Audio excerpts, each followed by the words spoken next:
আজি মই প্ৰায় এবছৰ ধৰি ৰাইজৰ মাজত মই জনসংযোগত আছো।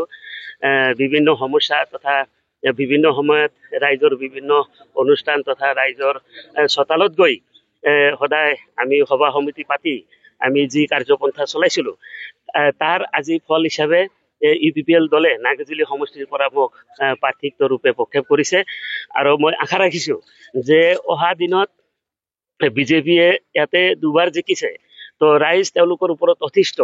তেওঁলোকে একচুৱেলি কোনো ফেজ ভোটত পাছ কৰা নাই, এইটো এটা চিম্বলিক ভোটত পাছ কৰিছিল। তাতো ৰাজনৈতিকভাৱে মোক ষড়যন্ত্ৰ কৰিহে হৰা হৈছিল। তো আজিৰ দিনত ৰাইজে গোটেইখিনি কথা বুজি উঠিছে। তো মই আশা ৰাখিছো যে এইবাৰ ৰাইজে কমেও 7-8 হাজাৰ ভোটত ইয়াতে ব্যৱধানত মোক জয়যুক্ত কৰাই দিব। এই বস্তুটো আজিৰ দিনত পৰিলক্ষিত হৈছে।